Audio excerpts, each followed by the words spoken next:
Hoy continuaremos analizando los mecanismos de control ocultos sobre la sociedad.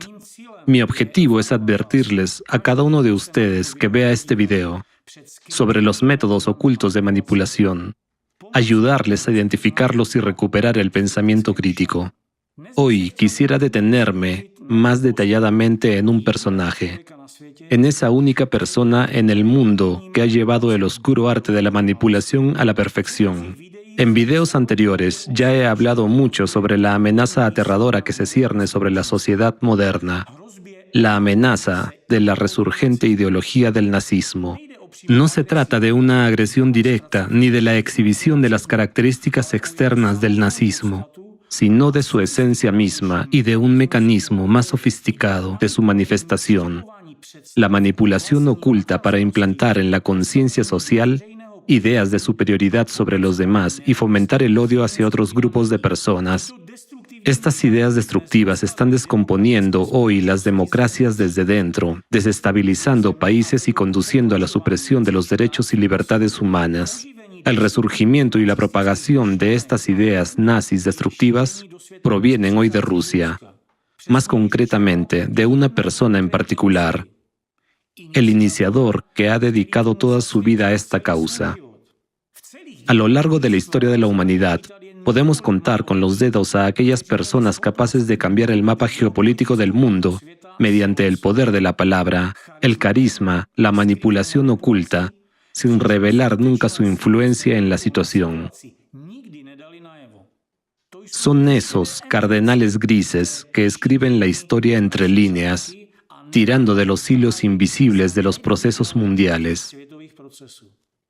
Hoy hablaremos de la historia de una persona así, de nuestro contemporáneo, que, a pesar de su aparente insignificancia, en realidad es el arquitecto invisible de transformaciones sociales globales, el iniciador del resurgimiento de la ideología nazi en Rusia y en el mundo, y un manipulador sin igual en su género. Se trata de Alexander Dworkin, un verdadero genio, sin miedo a decirlo, que ha transformado literalmente el panorama religioso y social de Rusia, y más allá de sus fronteras, permaneciendo al mismo tiempo inadvertido. Y digo esto completamente en serio, sin sarcasmo, porque esta persona, con sus manipulaciones, técnicas psicológicas y una capacidad increíble para ganarse a los demás, ha logrado reprogramar prácticamente todo un sistema, desde los departamentos misioneros de la Iglesia Ortodoxa rusa hasta la élite secular y religiosa más alta de Rusia.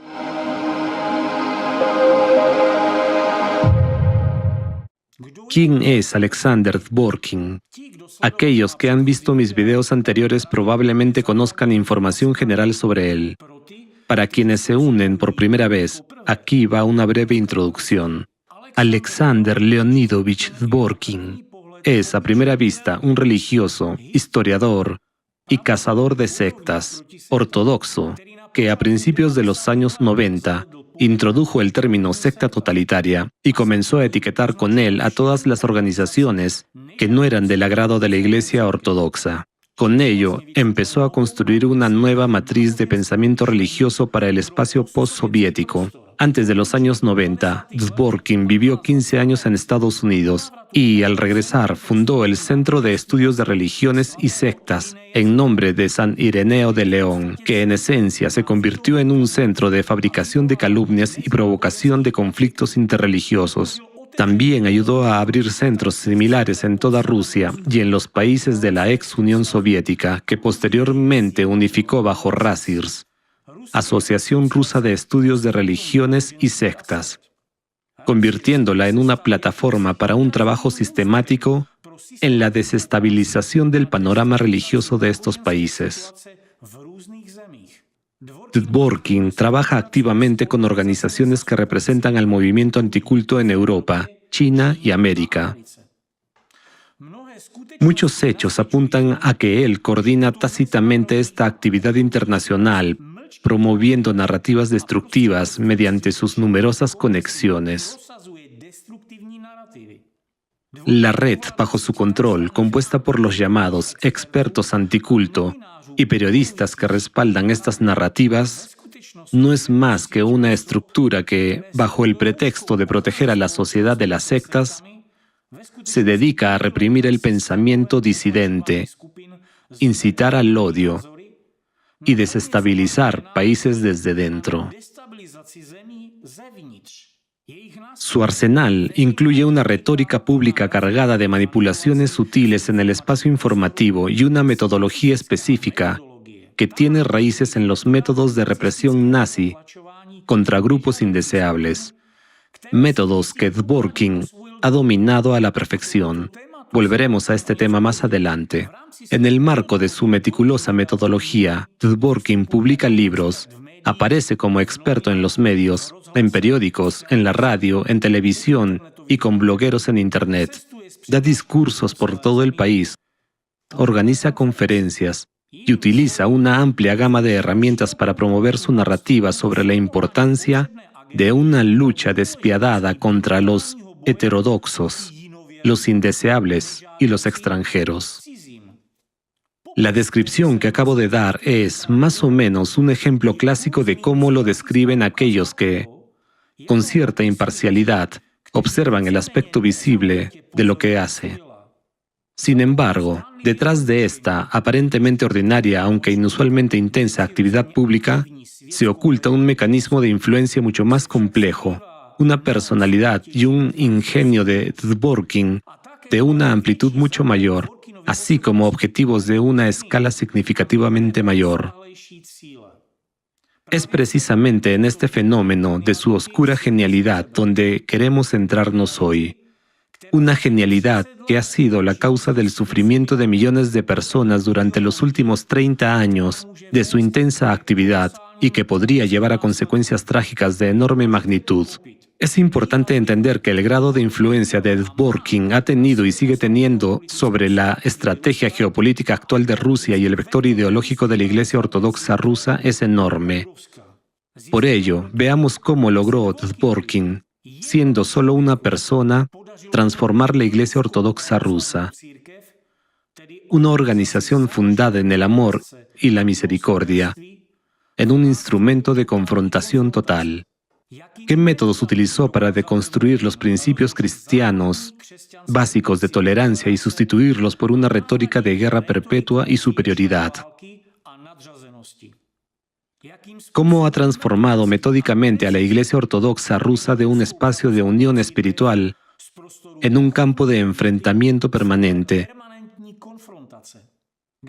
donde en lugar de los preceptos evangélicos predominan narrativas agresivas y un culto al enemigo?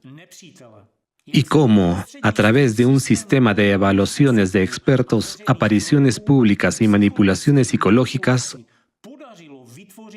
logró crear un modelo de sistema religioso donde los amigos deben estar constantemente preparados para enfrentarse a los enemigos, transformando de facto la ortodoxia rusa de una práctica espiritual en un arma geopolítica.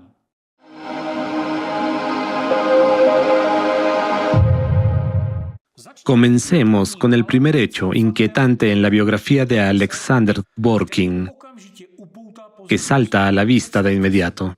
Imaginen, Dworkin llega a Rusia en 1991, tras haber pasado 15 años en América, y es designado de inmediato para trabajar en el Departamento Sinodal de Educación Religiosa y Catequesis de la Iglesia Ortodoxa rusa. Este departamento es, en esencia, el cerebro estratégico de la Iglesia Ortodoxa rusa, encargado de desarrollar la política espiritual y educativa que define cómo se formarán y educarán millones de creyentes en Rusia y más allá de sus fronteras.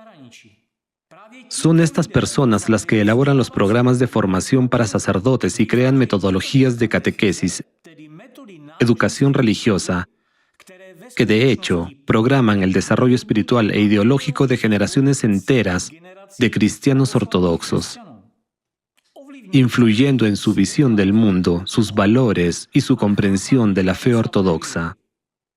En pocas palabras, son quienes deciden qué conocimientos y de qué manera se transmitirán en la Iglesia desde las escuelas dominicales infantiles hasta las academias teológicas. literalmente construyen el futuro de la ortodoxia. Ahora reflexionen. Una persona de la que aparentemente la Iglesia Ortodoxa rusa no sabe prácticamente nada y que ni siquiera ha vivido en el país durante los últimos 15 años, es repentinamente designada para trabajar en el núcleo mismo de la ortodoxia, confiándole la formación de la estrategia futura del desarrollo de la religión. ¿Por qué? La respuesta radica en el hecho de que, como se puede deducir de la biografía de Alexander Leonidovich, el periodo americano de Dworkin no fue un tiempo de ocio al otro lado del océano, sino una auténtica forja de influencia y conexiones.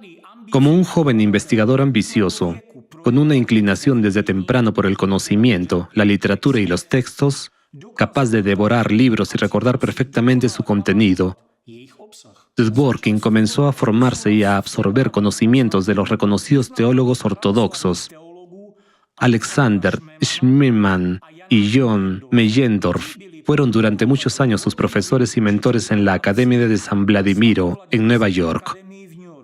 Estas personas, a los ojos del mundo ortodoxo, no eran simplemente académicos, eran guardianes de la matriz ideológica del cristianismo ortodoxo, una matriz que se desarrolló y fortaleció lejos de la presión del ateísmo soviético. Esta matriz llevaba consigo ecos del antiguo ortodoxismo imperial, caracterizado por el monarquismo, la teocracia y el papel determinante de la Iglesia en la vida del Estado. Entre sus estudios también se encontraba la teocracia bizantina, explorando cómo la Iglesia podía influir en el Estado, participar en la elaboración de leyes y cómo el gobierno de Constantino fue transformado por la influencia de la Iglesia. Dworkin adoptó esta visión de sus maestros, algo que posteriormente se reflejó en sus libros y conferencias, como en Iglesia y Estado, donde de forma no directa pero astuta, como siempre, justificaba el papel beneficioso de la Iglesia cuando el Estado le permite desempeñar funciones legislativas. Con ello, defendía que, incluso en el mundo contemporáneo, el Estado debería escuchar más a la Iglesia. Desde niño, Dworkin poseía un talento raro para el mimetismo social, la capacidad de adaptarse instantáneamente y literalmente ganarse la confianza de los demás. Esta habilidad para transformarse asumiendo el papel arquetípico de hijo le permitió establecer rápidamente contactos con figuras influyentes del mundo ortodoxo. Después de la perestroika, prácticamente ninguna visita de los jerarcas eclesiásticos rusos a Nueva York ocurría sin su participación. Más aún, antes de su regreso a Rusia ya había establecido una extensa red de contactos en el mundo ortodoxo ruso e internacional. De este modo, su influencia en la ortodoxia comenzó mucho antes de su regreso físico a la patria. Ahora entendemos que cuando Dworkin regresa a Rusia en 1991, no trae consigo solo un bagaje de conocimientos, sino todo un sistema ideológico. Es importante comprender el contexto de los años 90. Fue un periodo de colapso total en la estructura de la Iglesia. La Iglesia estaba en decadencia. Templos destruidos, apenas quedaban sacerdotes, no había financiamiento. Y en estas nuevas condiciones, en una Rusia independiente, la Iglesia tuvo que replantearse qué hacer, cómo desarrollarse y hacia dónde dirigirse. En ese momento aparece Dworkin, una persona con una receta clara para la salvación. Su receta era simple y bastante dura. La Iglesia debía recuperar su antiguo papel determinante en la gestión del Estado, similar a una teocracia, para guiar al mundo entero por el camino correcto. Para ello, era necesaria una movilización total contra cualquier forma de disidencia. Detrás de la retórica de defensa de la Iglesia se escondía un mecanismo mucho más complejo. Manipulación psicológica, construcción de una rígida vertical de control y la realización de ambiciones totalitarias propias de cualquier genio oscuro. De la biografía de Dworkin se desprende que posee un raro y único don, no solo saber hablar, sino lograr que los demás escuchen y crean. Incluso conocidos ocasionales que encontró en Estados Unidos fueron convertidos al cristianismo ortodoxo, algo de lo que él se sentía muy orgulloso. Su trauma infantil, del que hablaremos más adelante, sus capacidades geniales para el análisis y la influencia psicológica, y su talento innato como manipulador se convirtieron en su principal arma. Usando estas habilidades al máximo, comenzó a moldear a la Iglesia Ortodoxa rusa en la forma que conocemos hoy, centrada en la lucha y la supremacía. Ya en 1992, Alexander Dworkin se convirtió en una figura a la que no solo escuchaban en los círculos eclesiásticos, sino también en los pasillos del poder. Las estructuras estatales literalmente le pidieron que se encargara del problema de las sectas. Tan convincente era su retórica. Según sus propias palabras, en 1992 recibió una llamada del gobierno de Moscú en la que funcionarios solicitaban su asesoramiento. Naturalmente, ¿qué podía hacer si no aceptar? Este es un clásico de la estrategia de Dworkin, una manipulación hábil basada en la creación de la ilusión de una demanda externa. Su estrategia es clara: presentarse no como el iniciador, sino como un asistente obligado que no puede rechazar.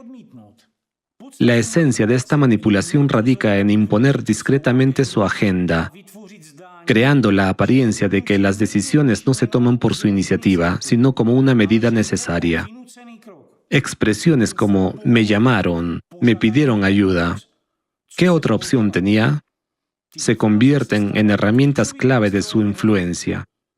Aplica la misma estrategia a la Iglesia, posicionándola como un supuesto asistente forzado del Estado que no puede eludir su sagrado deber. Mientras trabajaba en el departamento de catequesis, la forja ideológica de la ortodoxia, Dworkin tuvo acceso y comunicación con destacados sacerdotes y metropolitanos. Esto le permitió organizar conferencias en el ámbito ortodoxo, donde introdujo el término secta totalitaria y definió a los enemigos. El término secta totalitaria no surgió por casualidad. Fue cuidadosamente diseñado como una herramienta para crear mecanismos de desacreditación y persecución de grupos religiosos y sociales indeseables. Con el término secta totalitaria, Dworkin etiqueta prácticamente a cualquier organización disidente como destructiva, convirtiéndolo en un método sofisticado de manipulación tanto dentro de las estructuras eclesiásticas como en el nivel estatal. De esa manera transformó el concepto de secta totalitaria en un arma universal para excluir a opositores ideológicos. La estrategia de manipulación de la conciencia pública mediante el uso del término secta totalitaria fue adoptada por Dworkin de una nueva fuente de conocimiento que adquirió en 1993. Eran precisamente esos conocimientos clave los que le faltaban para llevar a cabo plenamente el resultado que ya había concebido en su mente genial: alcanzar la completa supresión ideológica y el control total. ¿Qué tipos de conocimientos eran estos?, se preguntarán. Los mismos que los ideólogos del nazismo en las décadas de 1930 y 1940 utilizaron para perpetrar uno de los crímenes más atroces de la historia de la humanidad: convencer a un grupo de personas de su superioridad sobre otro y obligar a los primeros a exterminar masivamente a los segundos. En marzo de 1993, Dworkin tuvo un encuentro significativo con Johannes Aagaard, un líder protestante y director del Centro de Diálogo, quien desde la década de 1970 había librado una lucha implacable contra formas no cristianas de fe. Aagaard sostenía que, gracias al cristianismo, Europa se había convertido, según sus palabras, en la dueña del mundo, y solo el cristianismo podría devolverle ese estatus. Aagaard se convirtió en un mentor ideológico clave para Dworkin, que le transmitió metodologías efectivas para suprimir el pensamiento disidente. Sin embargo, ¿de dónde obtuvo Aagaard estas metodologías? del Centro Apologético Protestante, que durante la Alemania nazi suministraba materiales, metodologías e instrucciones a la Gestapo para perseguir a disidentes, además de listas de opositores ideológicos. Este centro apologético nazi fue dirigido por Walter Künneth, un teólogo protestante, pastor y antisemita. Su discípulo, Wilhelm Hack, un pastor protestante que también dedicó toda su vida a la lucha contra las llamadas sectas, lo que fomentó el odio y los conflictos en Alemania. Fue Hack quien ayudó a Aagaard a fundar el Centro de Diálogo, cuya biblioteca incorporó las metodologías y materiales del centro apologético nazi para reprimir a los indeseables, utilizados por la Gestapo y el liderazgo del Reich para organizar la propaganda negra contra los judíos y su terrible genocidio. Dworkin absorbió literalmente estos métodos nazis y esta ideología rígida. Según sus propias confesiones, pasaba días enteros en la biblioteca de Aagaard, fotocopiando meticulosamente toneladas de documentos que luego transportaba en maletas a Rusia. Su fenomenalmente analítica le permitió memorizar una enorme cantidad de material y adaptar de manera magistral estas metodologías manipulativas a la realidad rusa. Dworkin no solo tomó prestadas las metodologías nazis, sino que también tuvo en cuenta los errores de Künneth y perfeccionó las técnicas de deshumanización, creación de la imagen del enemigo y fomento del odio social, construyendo una estrategia impecable de control ideológico total. Después de familiarizarse con las metodologías del Centro de Diálogo, Alexander Dworkin comprendió la necesidad de crear en Rusia una estructura idéntica, esencialmente un análogo del Centro Apologético nazi. Sin perder tiempo, en 1993, Dworkin fundó el Centro de Información y Consultoría en nombre de San Ireneo de León, que recibió la bendición del entonces patriarca de la Iglesia Ortodoxa rusa, Alexio II. Los materiales nazi de la biblioteca de Aagaard se convirtieron en la base de los archivos del centro de Dworkin. Ya en 1994, utilizando su influencia en la Iglesia Ortodoxa rusa y las metodologías heredadas directamente de las prácticas nazis, Dworkin impulsó la aprobación en el Concilio de Obispos de la Iglesia Ortodoxa rusa de una lista de organizaciones consideradas indeseables para la Iglesia, similar a lo que se hacía en la época nazi. En el concilio se adoptó la resolución titulada sobre las sectas pseudocristianas, el paganismo y el ocultismo. Y en la lista de enemigos de la Iglesia se incluyeron muchas organizaciones religiosas, así como educativas y laicas, que fueron oficialmente declaradas por la Iglesia como sectas totalitarias, organizaciones peligrosas y satánicas, contra las cuales se lanzó una gran guerra ideológica. Este no fue un concilio cualquiera, sino un auténtico reinicio ideológico del cristianismo ortodoxo. Dworkin se convirtió de facto en el arquitecto invisible de la nueva política eclesiástica, estableciendo la agenda, señalando a los enemigos y creando listas de organizaciones para su supresión total.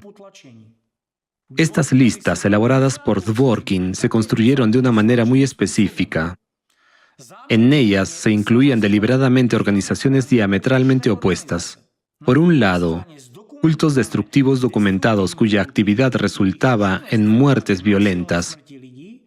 Por otro, organizaciones religiosas absolutamente pacíficas cuyo único pecado era no practicar el cristianismo ortodoxo.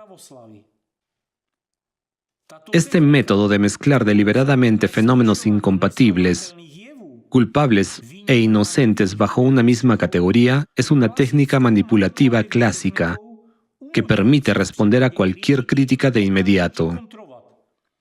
¿Acaso estás defendiendo a los cultos peligrosos? La verdadera genialidad de la estrategia de Dworkin reside en que, de esta manera, cualquier organización podía ser etiquetada como secta totalitaria, equiparándola de facto con un culto peligroso asociado a asesinatos y suicidios, incluso si no había ninguna base real para ello. Este método sofisticado hacía casi imposible emprender acciones legales contra Dworkin, permitiéndole usar impunemente el término secta totalitaria como una herramienta cruel de estigmatización en su guerra ideológica. Además, ¿de qué defensa legal de la reputación de los etiquetados podía hablarse si Dworkin poco a poco comenzó a asociarse e incluso identificarse con la propia Iglesia Ortodoxa rusa? Un ejemplo notable ocurrió en 1997, cuando el ex sacerdote de la Iglesia Ortodoxa rusa, Gleb Yakunin, presentó una demanda en nombre de todas las organizaciones religiosas que habían sido estigmatizadas por Dworkin. Con triunfo, Dworkin señaló que toda la Iglesia salió en su defensa, considerando el ataque hacia él como un ataque a la propia Iglesia. Incluso Johannes Agard, desde Dinamarca, y Thomas Gando, discípulo de Wilhelm Hack, desde Alemania, acudieron personalmente a defenderlo en el tribunal. Este momento marcó uno de los primeros apogeos de su estrategia. Las opiniones de Dworkin se fusionaron de facto con las de la Iglesia, resultado de su magistral manipulación. Dworkin creó un mecanismo que lo hacía prácticamente invulnerable, transformando cualquier intento de cuestionar sus métodos en un ataque contra la propia Iglesia Ortodoxa. A lo largo de los años, se presentaron decenas de demandas contra Dworkin por difamación y daño a la reputación de personas y organizaciones inocentes, pero ninguna fue ganada en su contra. Esto no resulta sorprendente, considerando la fuerza de la influencia que había acumulado tanto en la Iglesia como en las estructuras estatales, algo a lo que volveremos más adelante. Es importante destacar que no existe otra figura dentro de la Iglesia Ortodoxa rusa cuyas opiniones hayan sido defendidas tan fervientemente por toda la Iglesia como las de Dworkin. En este contexto, es emblemático el destino de los compañeros de Alexander Dworkin en la Iglesia Ortodoxa rusa, quienes al principio lo apoyaron activamente en su lucha contra las sectas, pero que más tarde se convirtieron en víctimas del mismo sistema de desacreditación total que él había creado. Los sacerdotes de la Iglesia Ortodoxa rusa, Andrei Kureyev y Alexei Uminsky, quienes en su día fueron aliados cercanos de Dworkin en su lucha contra las sectas, fueron expulsados en diferentes momentos tanto de la Iglesia Ortodoxa como del país, no sin la participación del propio Dworkin.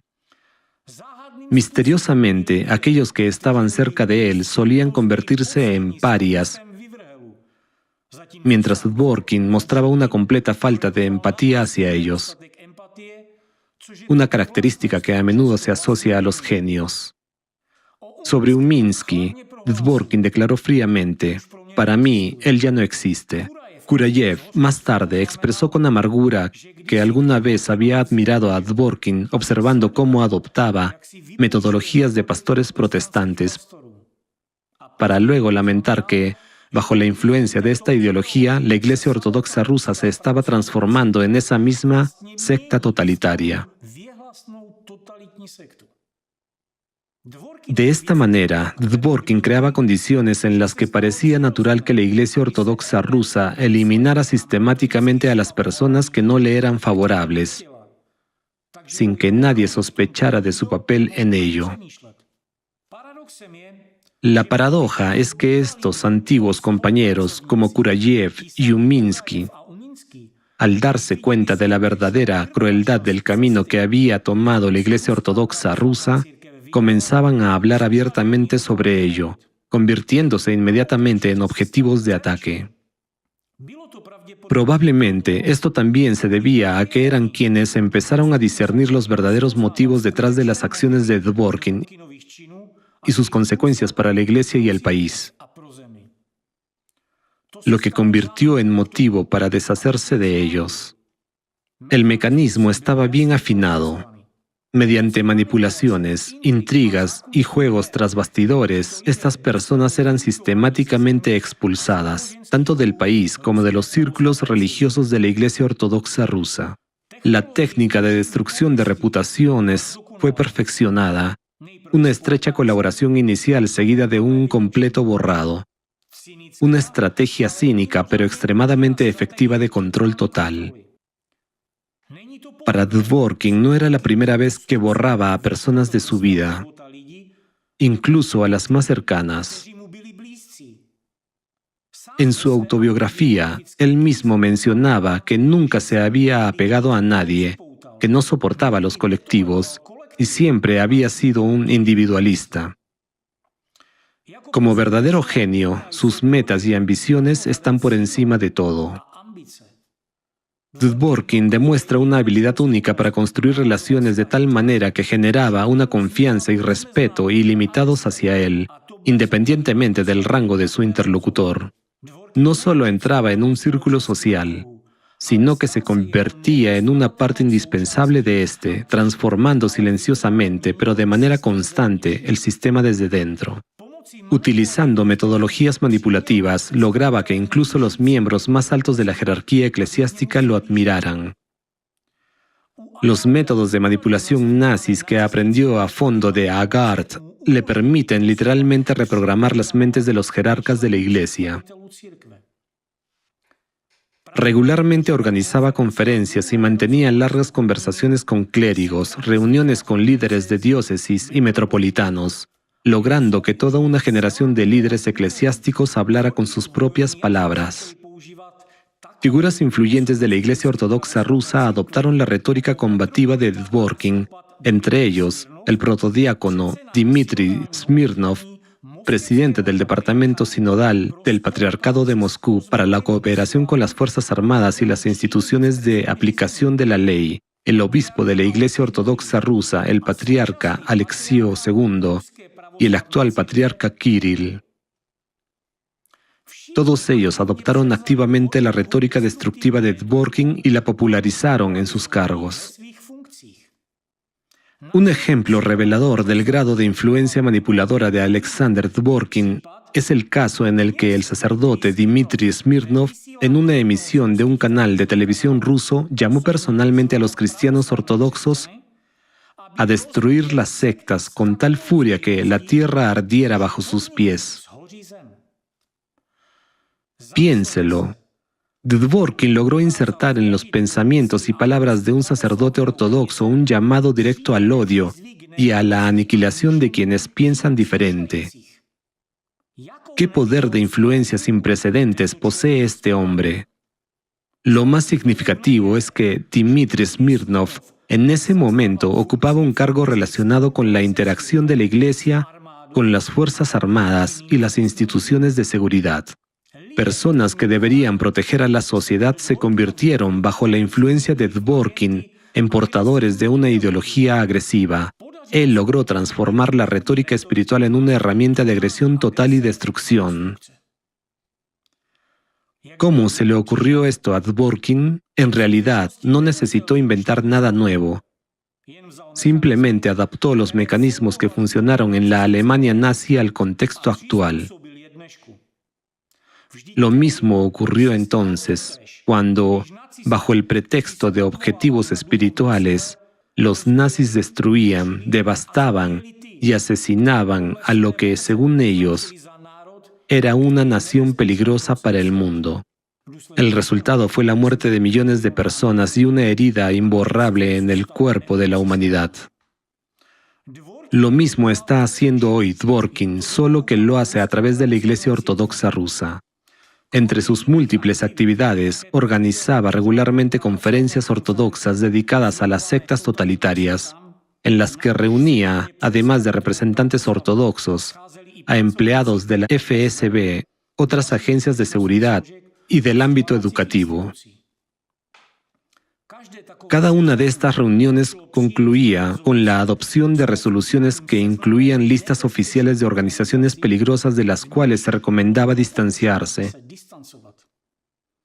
Además, se instaba al Estado a su completa eliminación. Estas resoluciones también incluían declaraciones de las que la Iglesia Ortodoxa consideraba ofensivo e inaceptable, siquiera dialogar con ciertas religiones, ya que, desde el punto de vista ortodoxo, estas no eran más que doctrinas demoníacas. Dworkin entendió perfectamente que trabajar con la Iglesia era solo el comienzo. Para lograr un control total era necesario influir no solo en la opinión pública, sino también en los mecanismos estatales. No es casualidad que en sus conferencias participaran regularmente representantes del FSB y que él mismo, junto con representantes de Razirs, impartiera conferencias regulares para ellos. Además, cada vez que visitaba algún lugar para dar una conferencia, su agenda incluía obligatoriamente reuniones con la administración local, representantes de las fuerzas de seguridad, el FSB, el Ministerio del Interior, entre otros, además de encuentros con estudiantes y profesores. Esta estrategia estaba copiada con precisión de las metodologías nazis de control total. Primero, el adoctrinamiento ideológico. Luego, la formación de la opinión pública, incluidas las esferas de seguridad y educación. Y solo después, la persecución coercitiva. Y lo logró brillantemente. Gradualmente obtuvo una enorme influencia sobre las instituciones legislativas, de seguridad y represivas. El resultado fue una persecución masiva de organizaciones internacionales y millones de personas afectadas, lo que recuerda mucho a los métodos de la Alemania nazi, la destrucción total de los enemigos bajo el pretexto de proteger a los amigos. Como hemos visto, la influencia de Dworkin en la Iglesia Ortodoxa rusa se manifiesta en su imposición de un único modelo. Según su visión, la destrucción de todo lo que no encaje en los marcos del ortodoxismo, construyendo una especie de mezcla de nazismo y teocracia. Del mismo modo que una vez se aconsejó a los nazis conquistar el poder a través del miedo, hoy él busca redirigir el vector de desarrollo tanto de la Iglesia como del Estado hacia el mantenimiento del terror y la consecución del poder mediante la represión y la eliminación de cualquier disidencia. La defensa de la fe se convierte aquí en una auténtica casa, donde las víctimas son comunidades religiosas enteras. No existe otra persona que haya influido tan profundamente en la ideología del cristianismo ortodoxo en Rusia y en el rumbo de todo el país como Dworkin. Su genialidad se manifestó en su capacidad para manipular, transformar y controlar el discurso religioso, permaneciendo al mismo tiempo fuera del foco. No se limitó a combatir las llamadas sectas, sino que creó toda una industria del miedo.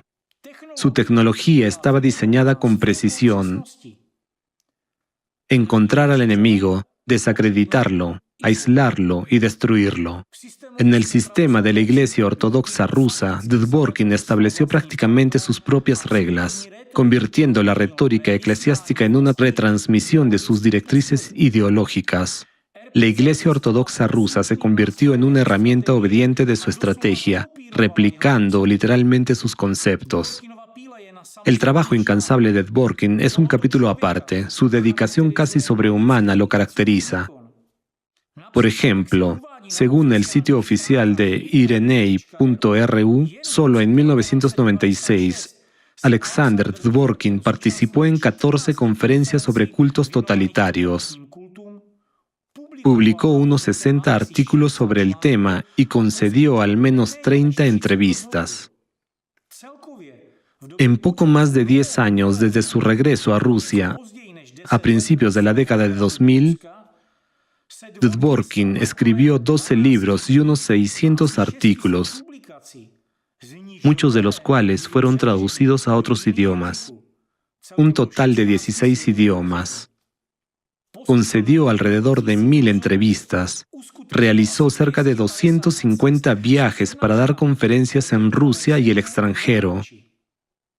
Participó en más de 15 juicios contra sectas totalitarias sin perder ninguno, y además encontraba tiempo para ser acólito y lector en la Iglesia de la Trinidad Vivificante en Hockley. Tal dedicación y capacidad de trabajo sobrehumana solo pueden explicarse por el enorme genio y la determinación de Dworkin. Sin embargo, esa energía y talento, lamentablemente, fueron dirigidos hacia el mal contra la humanidad. Su dedicación es la de un cirujano oscuro que, de manera metódica e implacable, elimina los elementos extraños, llamados por él tumores cancerosos, cuando en realidad se trata de órganos sanos y esenciales. Tumores cancerosos es precisamente como Dworkin suele llamar a las sectas, de la misma manera que Hitler en su momento se refería a los judíos. La diferencia clave radica en sus métodos. Mientras Hitler daba órdenes de forma verbal y pública, Dworkin implanta órdenes en la conciencia de las personas a través de la manipulación, obligando al aparato de toda una nación a servir a su agenda.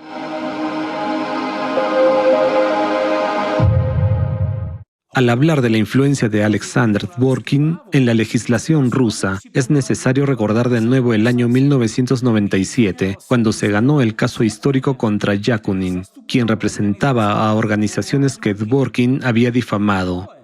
El impacto de este caso en la adopción de la ley religiosa de ese mismo año está descrito de manera explícita en el propio sitio web de Dworkin.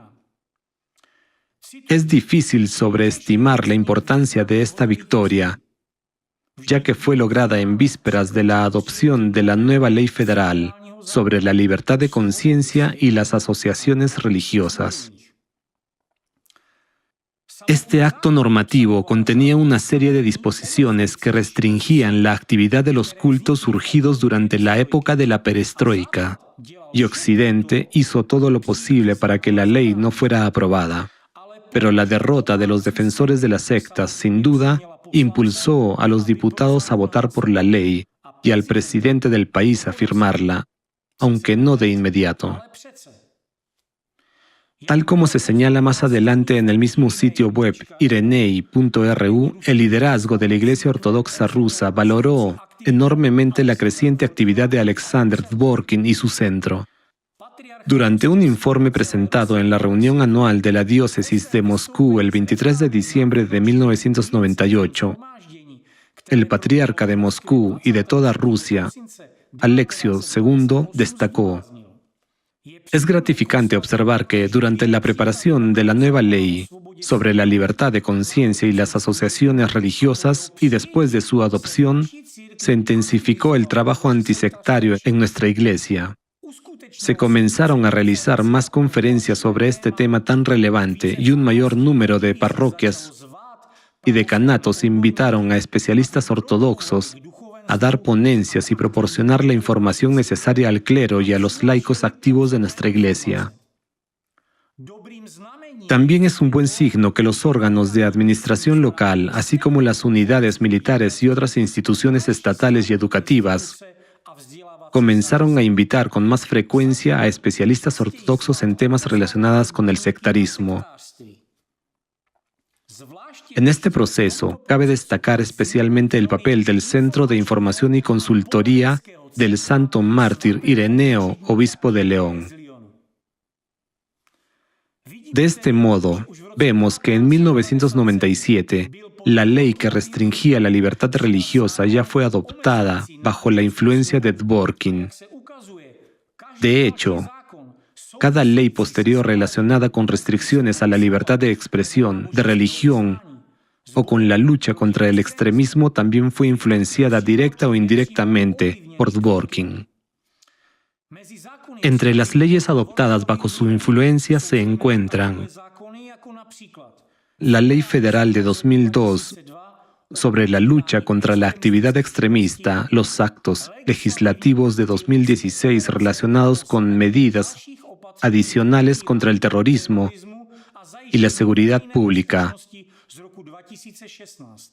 el decreto presidencial sobre la aprobación de la estrategia de lucha contra el extremismo en la Federación Rusa hasta 2025, emitido en 2020, entre otros. Estas leyes y decretos, caracterizados por su impacto restrictivo sobre los derechos civiles, las libertades religiosas y los derechos fundamentales, fueron severamente criticados por la comunidad internacional, incluidos los estados democráticos y las organizaciones de derechos humanos de prestigio. Y no es de extrañar, ya que estos proyectos de ley antiterroristas se disfrazaban de retórica de seguridad pública, pero en realidad representaban un mecanismo para la legalización de la persecución. Las instituciones estatales se han convertido así en mecanismos punitivos de represión. En los Estados Unidos, varias comisiones bipartidistas sobre libertad religiosa publicaron informes que expresaban una gran preocupación por las actividades de Alexander Dworkin y las leyes adoptadas bajo su influencia que reprimen la democracia. La influencia de Dworkin creció año tras año. Para 2006, gracias a su apoyo, operaban en Rusia y los países de la CI alrededor de 30 organizaciones anticulto. En una reunión conjunta, sus representantes anunciaron la creación de la Asociación Rusa de Centros de Estudios Religiosos y Sectas, RASIRS. Alexander Leonidovich Dworkin fue elegido unánimemente como su presidente, mientras que el arcipreste Alexander Novopashin de la metrópoli de Novosibirsk fue elegido vicepresidente. Desde entonces, el movimiento anticulto coordinado por Dworkin se transformó en una poderosa herramienta sociopolítica capaz de manipular directamente la opinión pública a través de recursos mediáticos y de influir intencionadamente en los mecanismos legales del sistema estatal.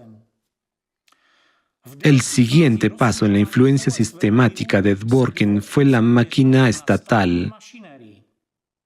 En 2009, Dworkin logró la creación de un nuevo consejo experto de estudios religiosos en el Ministerio de Justicia y encabezó su composición renovada. Es notable que, formalmente, este consejo renovado fue organizado por iniciativa del ministro de Justicia, Alexander Konovalov, quien había sido estudiante de Dworkin en la Universidad Ortodoxa de Humanidades de Santijón. De esta manera, mediante manipulaciones magistrales, Dworkin obtuvo otra herramienta de control sin precedentes. A través de las actividades de este consejo, Dworkin prácticamente se atribuyó el derecho de determinar qué constituía una organización religiosa y qué no, qué caía en la categoría de extremismo y qué no. Es decir, además de definir la ideología de la Iglesia Ortodoxa rusa, ahora también definía la ideología de Rusia como Estado, creando bajo el pretexto de combatir el extremismo un instrumento represivo para perseguir a cualquier organización que no le agradara y generar odio y caos. Cabe destacar que en 2009, la Comisión de los Estados Unidos para la Libertad Religiosa Internacional incluyó a Rusia en la lista de países con problemas en la garantía de la libertad religiosa, así como en la lista de especial atención. Una de las principales razones para esta inclusión fue la creación en Rusia del Consejo Experto, que según la Comisión, tenía poderes sin precedentes para controlar y monitorear a los grupos religiosos y causaba una reacción negativa en los círculos religiosos académicos y expertos en Rusia. Es lógico que desde 2009 los centros analíticos y los abogados comenzaron a notar una clara tendencia sistemática. Tras las conferencias y declaraciones mediáticas públicas de Dworkin, invariablemente se producía un aumento en los casos de violencia contra los participantes de las organizaciones religiosas, que él demonizaba intensamente en sus discursos.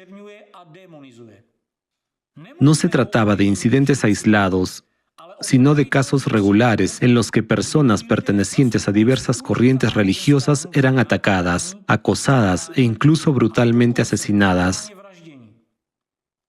Todo esto sucedía bajo la influencia de esta impresionante retórica de un hombre genio con un carisma desbordante y un don de persuasión sutil. Un caso particularmente emblemático de persecución brutal fue el de los testigos de Jehová en Rusia. La máquina estatal, transformada de facto por las tecnologías manipuladoras de Dworkin, lanzó una campaña sin precedentes para su eliminación. Miles de creyentes han sido encarcelados, numerosas familias han sufrido redadas violentas y confiscaciones de propiedades, y al menos 12 muertes de seguidores de los testigos de Jehová han sido documentadas. Personas que murieron en prisión como resultado de persecuciones dirigidas. Las torturas sistemáticas en las cárceles durante el cumplimiento de penas por extremismo, la destrucción de centros de oración y la violencia física masiva se convirtieron en la rutina diaria para los ciudadanos reprimidos exclusivamente por sus creencias religiosas. Cuando se le pide a Alexander Dworkin que comente directamente sobre la persecución de los testigos de Jehová, contra quienes ha estado instigando activamente a la sociedad durante más de 30 años, utiliza magistralmente una retórica de condena formal, escudándose en declaraciones como «no aprueba la violencia excesiva». Sin embargo, es él quien crea un caldo de cultivo para el odio y la violencia en su contra. Sus conferencias para el FSB y encuentros con representantes de las fuerzas del orden no son más que una tecnología dirigida a formar actitudes destructivas que terminan manifestándose en sufrimientos humanos sin sentido, generando más odio, miedo e indignación en la sociedad. Sin embargo, el sufrimiento humano no parece afectar a Dworkin en absoluto. Como es característico de personas con genialidad, demuestra un clásico síndrome de empatía reducida, una completa ausencia de compasión por el dolor humano. Cuando se le pregunta sobre las represiones masivas contra los testigos de Jehová, su única preocupación, que expresa públicamente en entrevistas, suena más o menos así. El Estado no debería haber atacado tan bruscamente a los seguidores comunes, porque eso le da a los testigos de Jehová un motivo para acusar a Rusia de nazismo, ya que fueron perseguidos de manera similar durante la Alemania nazi.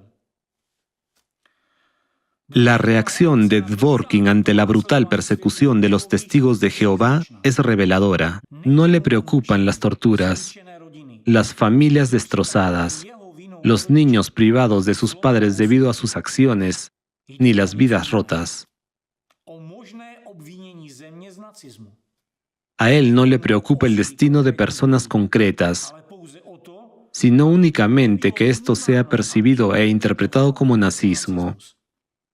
Y esta preocupación no es casual, porque entiende perfectamente que, en este caso, no se trata de una metáfora, sino de un paralelismo completamente literal con la Alemania nazi, cuyas metodologías represivas de persecución a los disidentes, intimidación y destrucción total de los enemigos se reproducen casi textualmente en la Rusia contemporánea bajo su dirección ideológica. Las tragedias humanas masivas, en las que ciudadanos respetuosos de la ley son sistemáticamente perseguidos, pierden a sus familias, trabajos y vínculos sociales, y son abandonados completamente por el Estado, no generan en Dworkin ni compasión ni incomodidad moral. Esto se debe a que está profundamente concentrado en alcanzar su objetivo, un objetivo hacia el cual avanza y por el cual lleva a cabo complejas partidas de ajedrez multidimensional, manipulando la conciencia humana. Además, sabe que los métodos represivos funcionan de manera efectiva para establecer la dominación de una única perspectiva correcta y un caos controlado. Conoce bien la eficacia de manipular el miedo, porque lo vivió en carne propia. La raíz de su comportamiento yace en su biografía traumática. Desde niño, Dworkin se sintió constantemente como un marginado. En su autobiografía escribe sobre sus compañeros de clase. Ellos eran rusos, y yo, judío. Ellos eran los amigos, y yo, en parte, un enemigo. Más tarde entendí que esta división entre amigos y enemigos ocurría debido al apartado de nacionalidad en el pasaporte. Realmente empecé a creer que era diferente de mi entorno. Así, desde la infancia, me acostumbré a percibirme como parte de una minoría marginada. De su biografía también se sabe que era uno de los niños menos populares de su clase y que toda su infancia y adolescencia estuvo marcada por un esfuerzo constante por demostrar a los demás que tenía valor, que era genial y autoritario. A una edad temprana, Dworkin comprendió que, aunque carecía de fuerza y valentía, poseía una gran inteligencia y una mente única. Decidió aprovechar estas cualidades, desarrollando activamente sus habilidades intelectuales y su comprensión natural de las técnicas de manipulación humana. En su adolescencia, se unió al movimiento hippie, parte de la llamada contracultura de los años 70, un grupo que hoy seguramente calificaría como una secta totalitaria y destructiva, y que incluiría entre las organizaciones indeseables en Rusia. Durante su tiempo como hippie, experimentó las mismas persecuciones que hoy inflige a otros. Fue arrestado con frecuencia, pasó tiempo en prisión y sufrió abusos en las comisarías. Lo describe así: me ordenaron entrar en el despacho del investigador, donde comenzó un brutal maltrato. Me golpearon, me lanzaron de una esquina a otra, me pusieron mi propio bolso en la cabeza, me arrastraron por la barba por toda la habitación, mientras ellos me hacían zancadillas para que cayera al suelo. Llegó a casa con hemorragias internas. Él y sus amigos tuvieron que esconderse, viviendo con el temor constante de ser atrapados. Su madre fue despedida de su trabajo favorito por ser considerada no confiable. Estos factores, desde sentirse un marginado en su entorno escolar hasta el abuso sistémico por sus creencias, probablemente le hicieron concluir que no existe la justicia, solo la lucha por la supervivencia. Es un instinto animal. Dworkin sabe perfectamente cómo se siente una víctima durante una persecución, lo que experimenta. Por eso simplemente busca venganza contra el mundo. Millones de personas han sufrido por su causa. A través de su experiencia, extendió lo efectiva que es la manipulación del miedo y de sus mentores ideológicos con raíces en el nazismo. Aprendió lo eficiente que es manejar el caos. Si controlas el caos, controlas el mundo. Los grupos que etiqueta como sectas totalitarias se convierten en objetos de la misma persecución que él mismo sufrió. Una forma de venganza sistemática. Al mismo tiempo, aplica los mismos métodos que se utilizaron contra él, sabiendo por experiencia propia que funcionan. Así que ahora las personas son sometidas a los mismos tormentos que él enfrentó alguna vez. Son atormentadas, humilladas, acosadas y sometidas a una violencia injustificada, mientras las fuerzas del orden las tratan con brutalidad, al punto de que 12 testigos de Jehová han muerto en prisión desde que su organización fue declarada extremista en Rusia por iniciativa suya. Sin embargo, cada tragedia de un sectario, como los llaman, la ve como un trofeo. Esta visión le fue inculcada por Johannes Aagaard, quien, junto con Wilhelm Hack, fundó su centro siguiendo patrones inspirados en el nazismo. Según los recuerdos de Dworkin, la casa de Agart estaba llena de baratijas sectarias y objetos rituales que exhibía bajo íconos cristianos. Agart decía con orgullo que esos objetos sectarios eran sus trofeos, porque Cristo los había vencido. La visión militante de Agart hacia Cristo influyó profundamente en Dworkin y moldeó su misión. Al igual que Cristo, en la interpretación de Agart, él debía derrotar secta tras secta y recolectar trofeos en forma de miedo humano y sufrimiento indescriptible. Y esto es precisamente lo que ha estado haciendo año tras año durante más de 3 décadas desde el inicio de su actividad. Y lo más importante en todo esto es que, créanme, Dworkin no se ve a sí mismo como culpable ni considera que esté haciendo algo malo. No le perturba que, como resultado de sus acciones, personas respetuosas de la ley sufran terribles tormentos, tanto psicológicos como físicos. Si alguien intenta enfrentarlo o señalarle esto, es más probable que se sienta complacido. Dworkin difamando a otros, destruyendo sus reputaciones, arruinando familias y aniquilando a personas, ante los gritos de indignación de la sociedad que exclama, ¿qué está haciendo? ¿Acaso no tiene conciencia?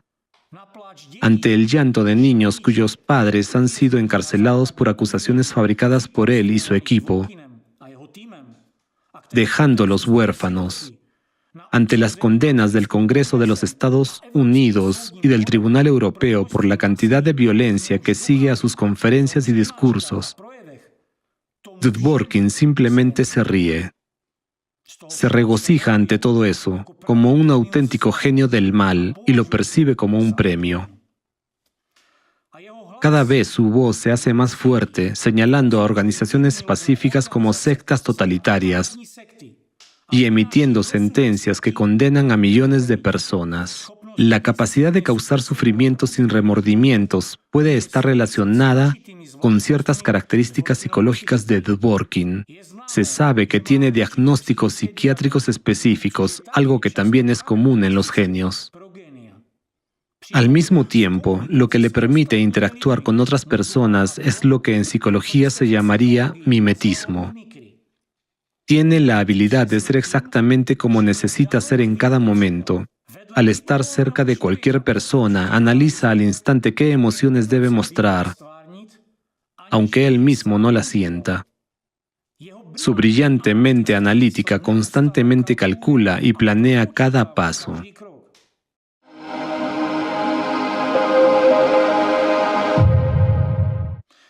Es importante destacar la actividad de Dworkin en la fragmentación interna de su propio país.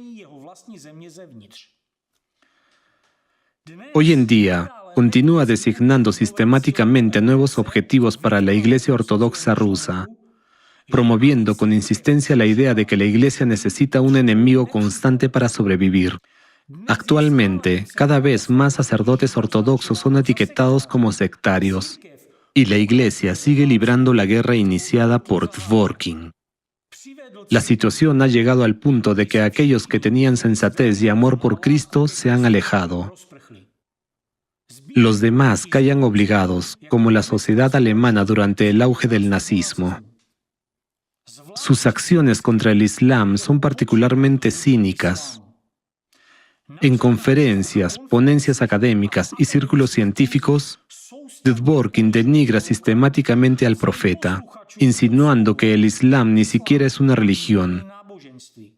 Él retrata a Muhammad como nada más que un dependiente atractivo, que podría haber sufrido epilepsia o haber tenido una imaginación vívida y que inventó el Islam. Estas declaraciones son, por supuesto, profundamente ofensivas para la umma musulmana. Sin embargo, estas ideas han sido promovidas y moldeadas por Dworkin durante años en sus conferencias, círculos académicos e incluso en conversaciones informales. El resultado es evidente: cierre de mezquitas, persecución de publicaciones musulmanas y nuevas leyes migratorias. La lucha del cristianismo ortodoxo contra el Islam está generando caos interno en el país. Piénsenlo. ¿Quién se benefició más después del atentado en Crocus? ¿Quién puede ser el único beneficiario del debilitamiento del Islam? Todo esto no puede describirse más que como una operación cuidadosamente diseñada contra el Islam. Mientras el Islam busca el diálogo, promoviendo la unidad de Dios, el cristianismo ortodoxo, guiado por Dworkin, proclama: nuestro Dios es el verdadero, el suyo es falso. ¿De qué entendimiento mutuo podemos hablar? De este modo, Dworkin no solo manipula, sino que construye toda una agenda política basada en el principio del enfrentamiento total. Su influencia trasciende los límites de la polémica religiosa, afectando procesos sociales profundos. Y mientras el presidente de Rusia aparentemente llama a la amistad con el Islam y a la unidad de las religiones, en la práctica observamos que sucede algo completamente diferente. Un escenario expresado por Dworkin. El presidente no puede hacer nada al respecto, ya que ha perdido el control del poder que tenía anteriormente. Esto apunta una vez más a quién realmente dirige los acontecimientos en el país. Como sugieren los hechos, Alexander Leonidovich Dworkin tiene hoy en día una influencia en las mentes de las personas en Rusia mucho mayor que la de Vladimir Vladimirovich Putin.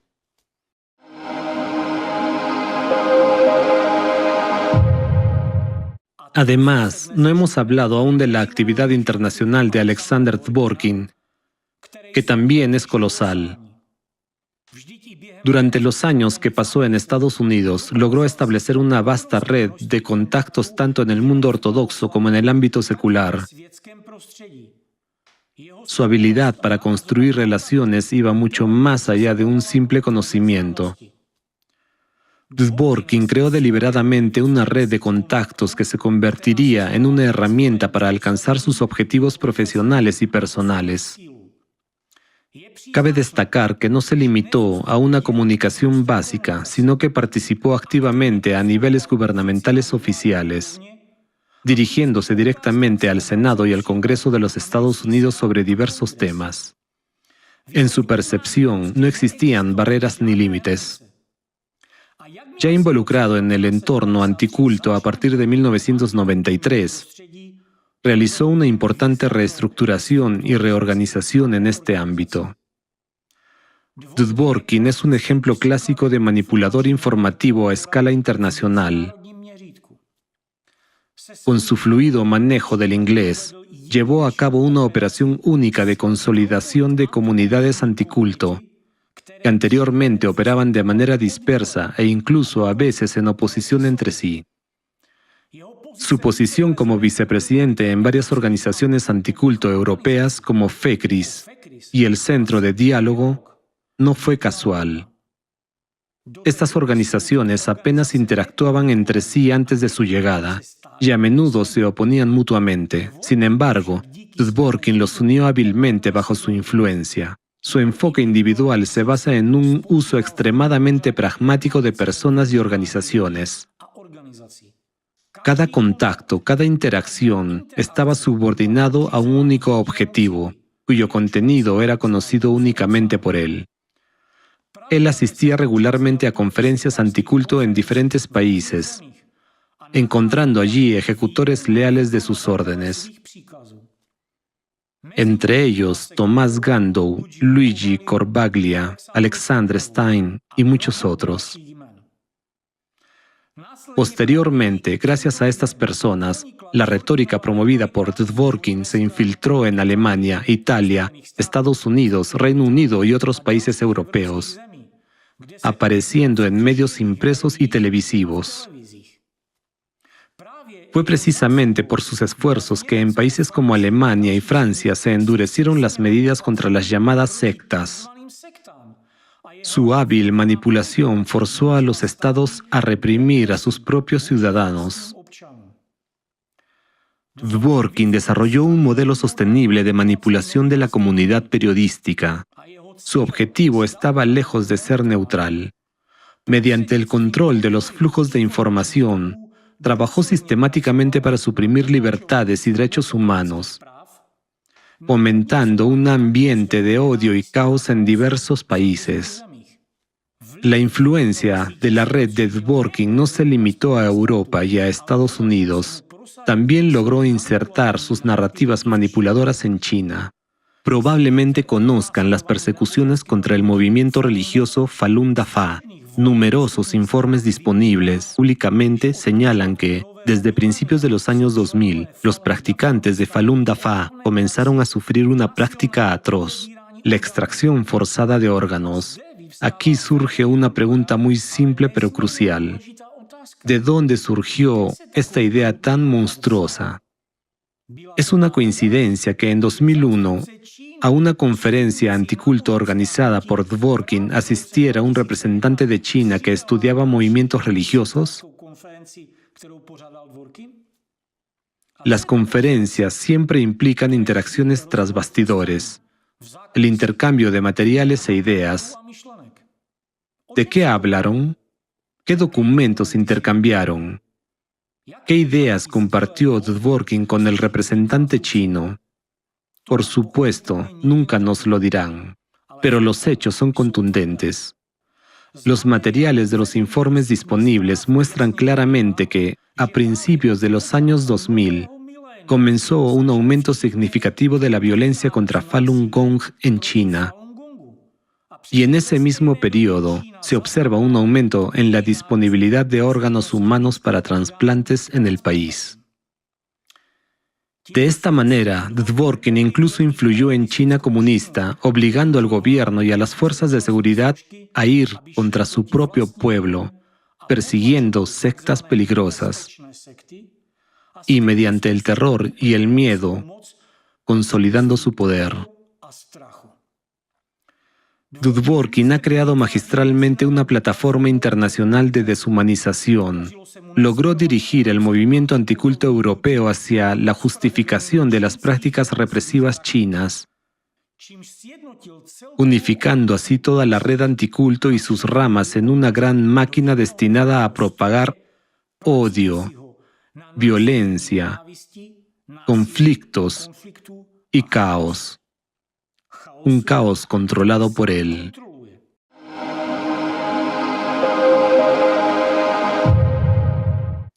Hablando del genio de Dworkin, es crucial señalar que su influencia no solo ha penetrado en el ámbito religioso, legislativo y en las fuerzas del orden en diferentes países del mundo.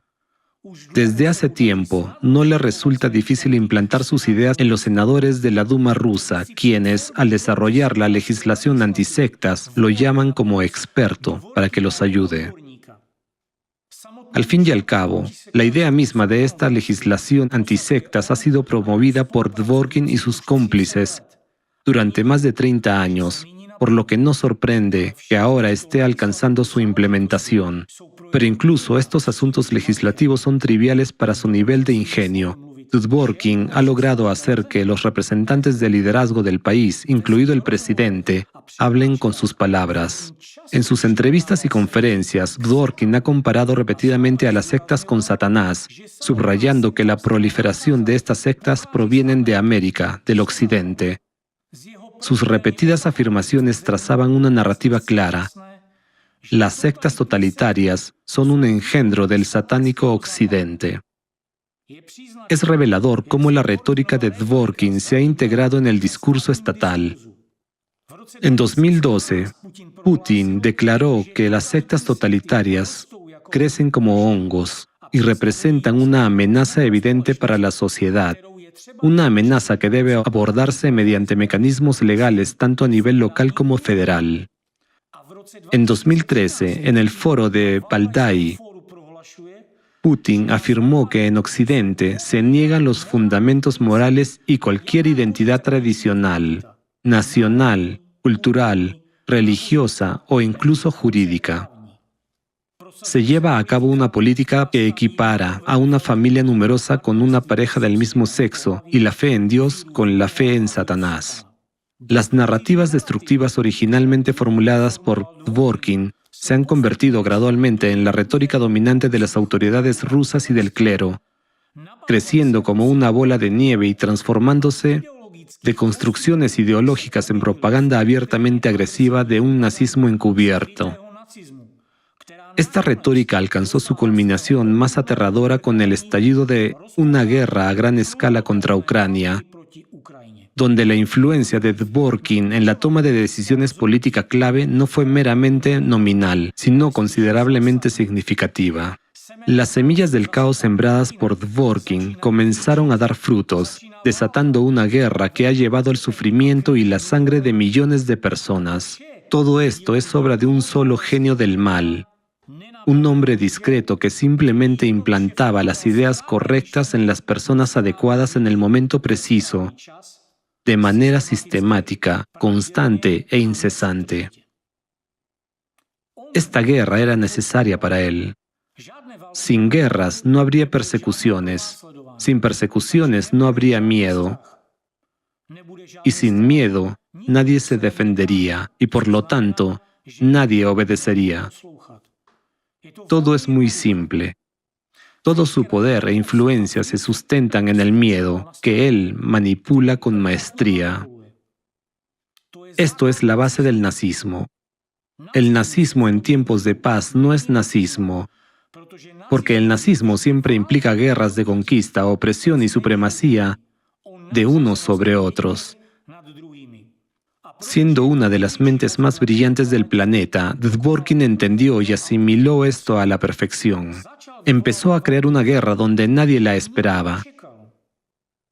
Si rastrean cómo se fueron formando gradualmente las narrativas que fomentaban el odio en Ucrania y en otros países, es fácil identificar la mano de Dvorkin, de Razirs y de sus agentes en el conflicto geopolítico que está teniendo lugar hoy. Su genialidad radica en la capacidad de transformar una convicción ideológica personal en una estrategia estatal a gran escala para eliminar el pensamiento disidente. No sabemos si alguien está detrás de él o no, pero los hechos son claros, es el mayor genio de nuestro tiempo. Es un auténtico doctor maligno que supera intelectualmente a toda la población del planeta. En sus habilidades de manipulación, él supera con creces al propio Putin, a quien suelen llamar el gran maestro. Sin embargo, Putin está muy lejos del nivel de Dvorkin, ya que en realidad es Dvorkin quien tiene hoy una influencia mucho mayor en el panorama geopolítico mundial que cualquier otra persona. Además, muchos ejemplos ilustran que el país hace tiempo dejó de seguir las directrices de Putin y en cambio obedece las órdenes de Dvorkin. Un ejemplo claro es cuando Putin calificó de absurdas las persecuciones contra los testigos de Jehová, argumentando que, al fin y al cabo, son cristianos. Dvorkin públicamente no estuvo de acuerdo, afirmando que, en su opinión, los testigos de Jehová no son cristianos y, por lo tanto, las persecuciones contra ellos debían continuar. Y como vemos en los hechos, a pesar de las palabras del presidente, estas persecuciones no solo continuaron, sino que se intensificaron. Esto demuestra quién es realmente el dueño del país. La paradoja es que, si preguntas quién dicta la ideología de la Iglesia Ortodoxa rusa o de Rusia, nadie señalará a ese hombre discreto en un traje, que escribe libros, da conferencias carismáticas a estudiantes y ofrece entrevistas expertas a blogueros de YouTube. Sin embargo, en esto radica toda la esencia. Dvorkin siempre opera en las sombras, pero es quien manda, y disfruta enormemente de ello. Nadie lo nota mientras él, como una araña, mueve los hilos, fija su objetivo y avanza metódicamente hacia él. ¿Entienden los demás que están avanzando hacia su objetivo? A menudo, no. Creen que están logrando sus propias metas, cada uno con su propia máscara. Dvorkin expresó su objetivo, mientras que ellos ni siquiera sospechan que se están convirtiendo en conductos de sus planes destructivos. Lo que él está construyendo, llevando a cabo sus planes geniales pero oscuros, es una mutación única de teocracia con nazismo, O tal vez una nueva Atlántida con un centro único de control mundial. No sabemos cómo llamarlo, pero ciertamente no promete nada bueno para el mundo, por muy brillante que sea la idea. Él está muy por encima de cualquier genio mundialmente famoso. Da Vinci, Miguel Ángel, Sócrates, todos son insignificantes en comparación con Dworkin. Lo que logra parece estar más allá de las capacidades humanas. Una precisión de pensamiento, agudeza analítica, esfuerzo incansable e inmensa productividad. Él es un verdadero adicto al trabajo, como lo fue en su tiempo Leonardo da Vinci. Sí, es una persona que cambió el mundo, pero ni siquiera se compara con Dworkin. Da Vinci solo sabía pintar y crear, mientras que Dworkin sabe tejer patrones de acontecimientos mundiales. La singularidad de Dworkin radica en su habilidad para obtener los resultados deseados, construir una red intrincada y permanecer desapercibido. Influir en la situación geopolítica mientras permanece en las sombras. Ser quien lleva al mundo al borde del peligro y seguir siendo invisible. Piensen en lo genial que es este hombre. En un periodo histórico relativamente corto, ha logrado reformar por completo la conciencia social. Reflexionen. Una generación entera ha crecido con la idea inculcada por él de que escuchar la palabra secta provoca un escalofrío inmediato. Ha creado una herramienta poderosísima de deshumanización, donde una sola palabra puede destruir por completo la reputación de una persona o una comunidad entera. Quizás en términos de influencia sobre la sociedad, solo los profetas podrían compararse con Dworkin, y aún así, ninguno de ellos ha logrado un impacto mundial tan amplio en tan poco tiempo. En este sentido, Dworkin es un genio único en su género. Hoy, la influencia de Dworkin se extiende por todo el mundo, en Estados Unidos, Europa, Rusia, en todas partes. Ha construido una red de ejecutores obedientes, personas con una psique lábil, fácilmente influenciables, que transmiten su retórica en círculos tanto religiosos como seculares. Muchos se alinean con él simplemente para preservar su posición.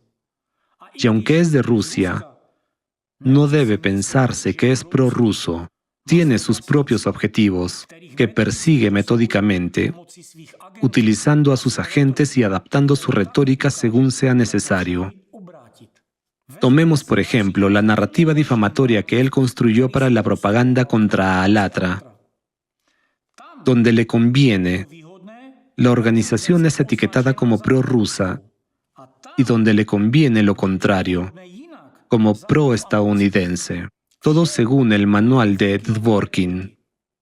Además, los guiones de odio que él diseña son difundidos por sus fieles servidores con una psique lábil. Un ejemplo claro es Alexander Novopashin, un clásico instrumento en el arsenal de Dworkin. Este lo utiliza como una especie de boca negra, a través de la cual puede expresar las ideas más radicales mientras permanece formalmente en las sombras. En caso de que surjan opositores agresivos, el golpe no recaerá sobre él. Su actitud hacia los demás es profundamente despectiva. No respeta a nadie más que a sí mismo, y esto lo saben todos a su alrededor. Sin embargo, continúan sirviéndole. Es una clásica técnica manipuladora aplicada por Dworkin, que obliga a las personas prácticamente en contra de su voluntad a cumplir sus órdenes, conscientes de que tarde o temprano él también podría deshacerse de ellos, como lo ha hecho antes con otros aliados. Sí, entendemos que esta persona realmente tiene un diagnóstico, y con ese diagnóstico no se le recomendaba ocupar puestos de liderazgo. Sin embargo, ahora vemos cómo ese diagnóstico se ha convertido en un brillante aspecto.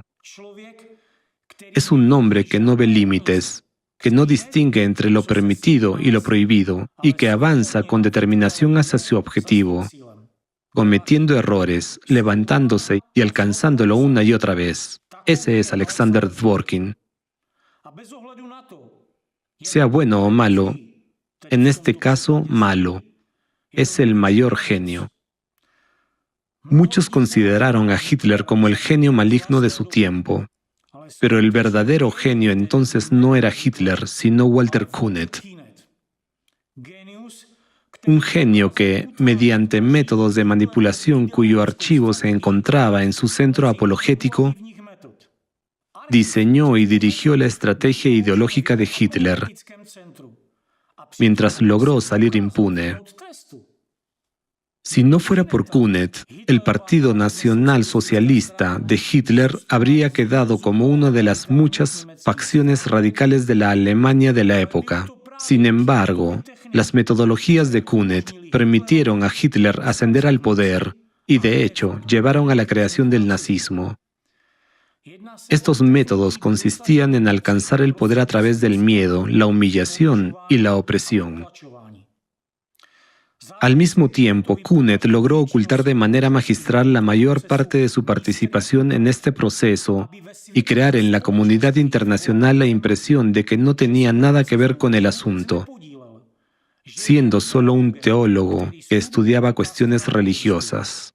Pero incluso Künneth no se compara con el inmenso genio de Dworkin. Dworkin ha superado con creces a todos sus maestros en términos de influencia y maestría en el arte de operar en las sombras, acumulando victoriosamente numerosos trofeos en su camino hacia sus objetivos.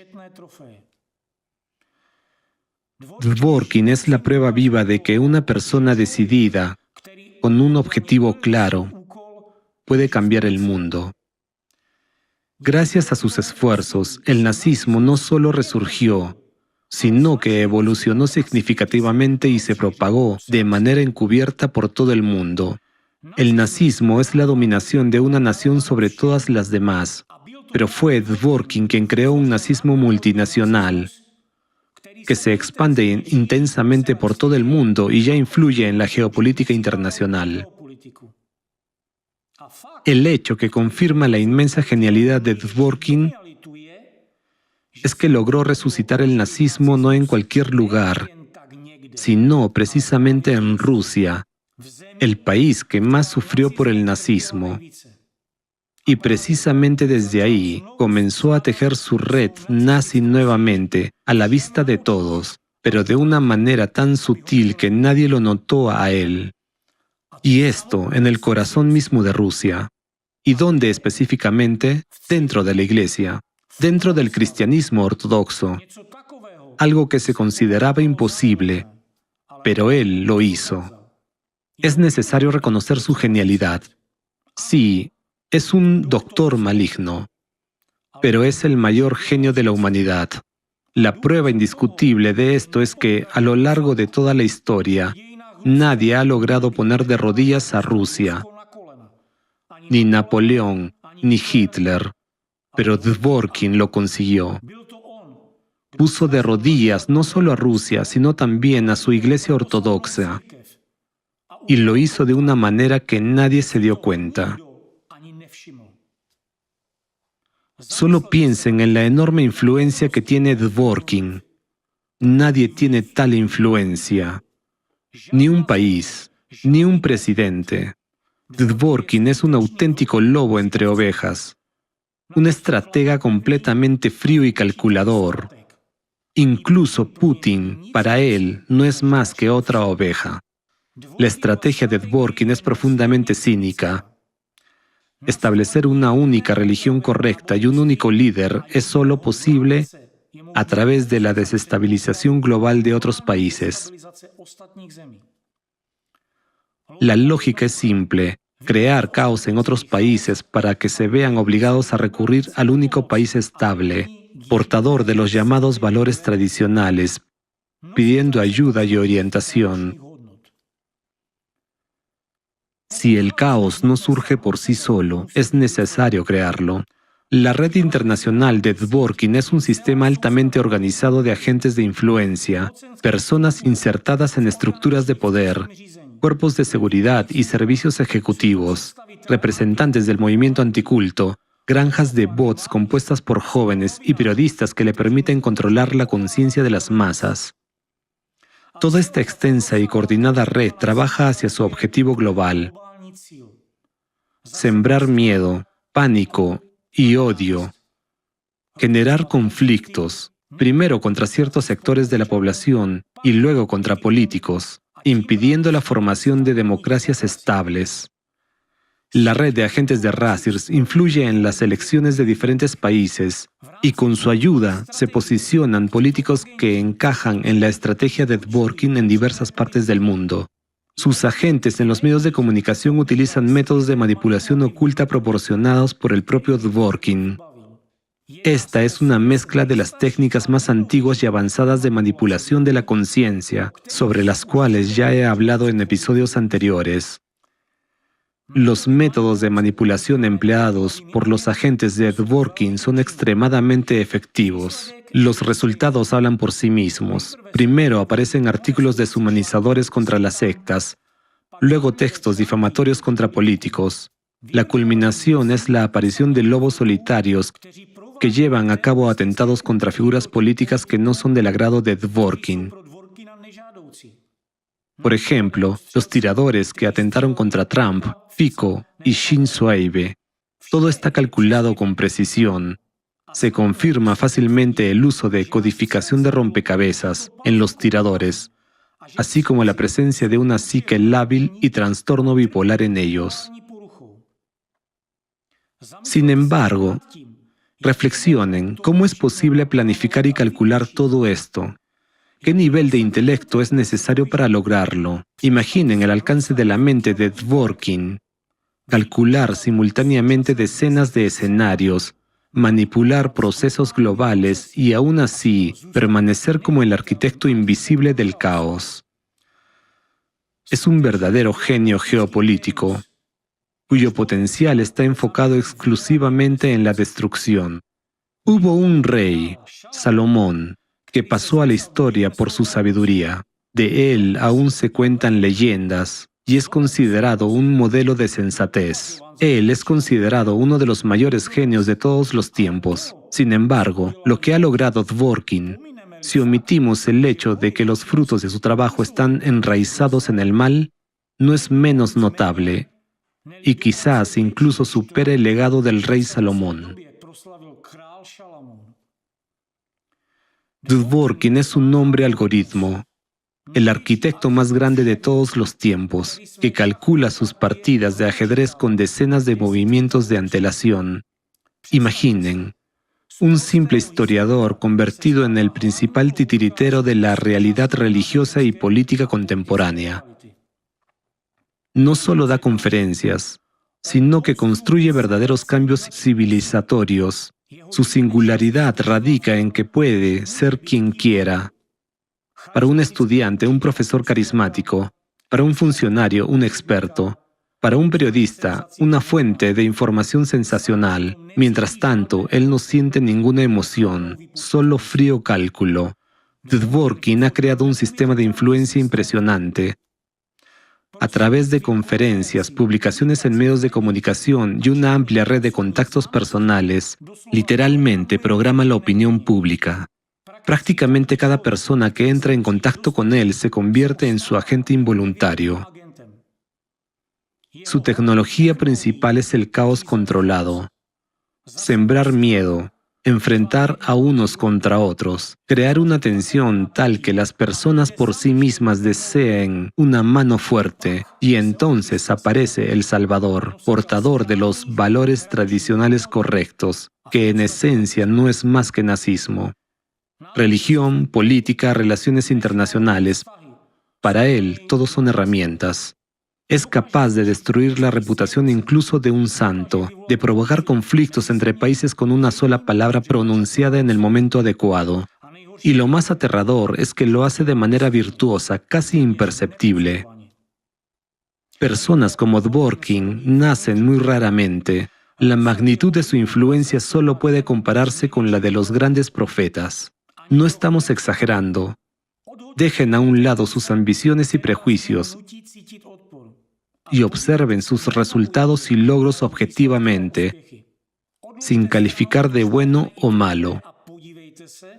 Vean cómo un hombre que ha hecho del dominio mundial su objetivo de vida está logrando esa meta.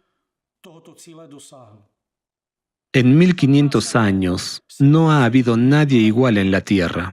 Es un ejemplo vivo de que una sola persona puede cambiar el mundo.